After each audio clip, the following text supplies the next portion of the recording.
दिल्ली के मुख्यमंत्री और आम आदमी पार्टी के प्रमुख अरविंद केजरीवाल ईडी के सामने पेश नहीं हुए, जिसके बाद उसके बाद 7वीं बार ईडी की पूछताछ से वो भागे हैं या वो सामने नहीं आए हैं।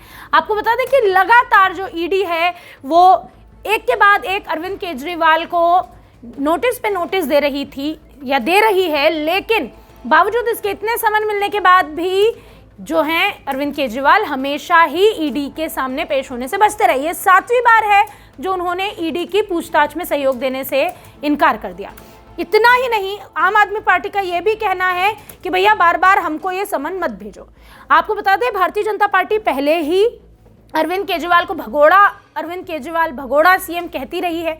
दिल्ली बीजेपी ने कई बार ये निशाना भी साधा है कि जो अरविंद केजरीवाल है वो भगोड़े हैं, और इसके बावजूद आम आदमी पार्टी जो है कभी तो ये कहती रही कि भाई अभी चुनाव में बिजी हैं, मध्य प्रदेश की यात्रा पर हैं, कहीं और व्यस्त हैं, लेकिन ये नवंबर से आम आदमी पार्टी पहले ये इस तरह के बयान देती रही, और अब कहीं जाकर ईडी को कोर्ट का ऑर्डर आने तक का इंतजार करना चाहिए। इस बारे में भी अब आम आदमी पार्टी कह रही है। उन्होंने कहा कि मोदी सरकार द्वारा इस मामले में दबाव बनाया जा रहा है, लेकिन जो ईडी है उसे इंतजार करना चाहिए कोर्ट के ऑर्डर का। आम आदमी पार्टी ने साफ कह दिया कि आप समन पे समन मत भेजिए, उससे कुछ नहीं होगा।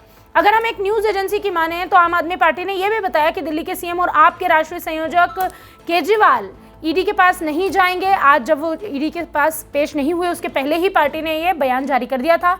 मामला कोर्ट में है, अगली सुनवाई 16 मार्च को होगी।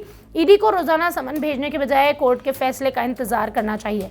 उन्होंने ये भी कहा कि चाहे कुछ भी हो जाए, हम इंडी अलायंस नहीं छोड़ेंगे। मोदी सरकार को इस तरह दबाव नहीं बनाना चाहिए।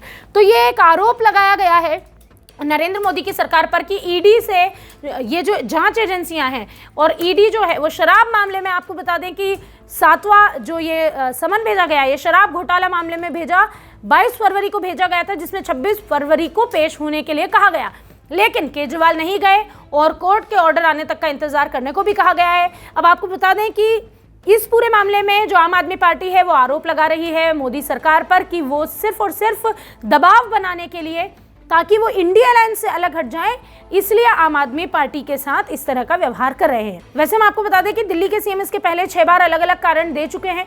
ईडी की पूछताछ से अभी तक बचते रहे हैं। अगर हम 14 फरवरी को समन जारी करके जब 19 फरवरी को पेश होने को कहा था उसके बारे में बात करें, उस दिन केजरीवाल ने विधानसभा में विश्वास मत ले आए थे। इसी तरह ईडी में 2023 की अगर हम बात करते हैं, केजरीवाल को जब समन भेजा गया तो उन्होंने कह दिया कि मध्य प्रदेश में चुनाव प्रचार प्रसार चल रहा है और हम वहीं जा रहे हैं। हालांकि उनकी पार्टी मध्य प्रदेश में 90% सीट पर अपनी जमानत नहीं बचा पाई। इसके बाद की अगर हम बात करें तो दिसंबर में उन्हें जांच एजेंसियों ने बुलाया। उन्होंने कहा कि वो विपश्यना के लिए पंजाब जा रहे हैं, इसलिए वो नहीं आ सकते। मतलब एक के बाद एक लगातार जो है अरविंद केजरीवाल वो बहाना बनाते रहे और वो कभी भी ईडी के सामने पेश नहीं हुए। अब आम आदमी पार्टी कह रही है, ईडी को भी ये चुनौती दे रही है और कह रही है कि आप समन पे समन मत भेजिए, कोर्ट में मामला है, जब कोर्ट का आदेश आएगा तब उसके बाद समझा जाएगा, जो होना होगा वही होगा। बहरहाल इसी बीच आम आदमी पार्टी ने एक बड़ा आरोप लगाया है भारतीय जनता पार्टी पर, केंद्र की मोदी सरकार पर। उन्होंने कहा है कि क्योंकि वो इंडिया अलायंस में है और इस तरह से मोदी सरकार जो है वो उन पर दबाव बना रही है। हालांकि जैसे कि हमने अभी आपको बताया कि नवंबर से ही ये किया जा रहा है, तब तक आम आदमी पार्टी जो है वो जुड़ तो गई थी इंडिया अलायंस में, लेकिन बातें जो सीट को लेकर और चीज़ें अटक रही थी। अब सवाल ये भी है कि बार बार भारतीय जनता पार्टी कहती है कि अगर अरविंद केजरीवाल ने कुछ गलत नहीं किया है तो आखिर वो ईडी के सामने पेश होने से इस तरह बच क्यों रहे हैं।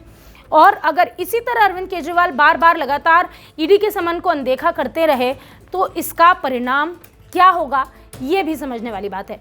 बहरहाल ये सवाल तो हमारा भी है कि अगर अरविंद केजरीवाल को जो अरविंद केजरीवाल हैं, जो सीएम हैं दिल्ली के, उन्हें किस बात का डर है, वो ईडी के सामने पेश क्यों नहीं हो रहे, जब वो कहते हैं कि उनका इस पूरे मामले से कोई लेना देना नहीं है, शराब घोटाले मामले में कोई गड़बड़ नहीं हुई है, तो फिर इस मामले में ईडी के सामने पेश होने में आखिर बार बार आनाकानी क्यों की जा रही है। इस पूरे मामले में आपकी क्या राय है, कमेंट बॉक्स में हमें जरूर बताएं और देखते रहिए वीके न्यूज। वीके न्यूज, राष्ट्र के नाम।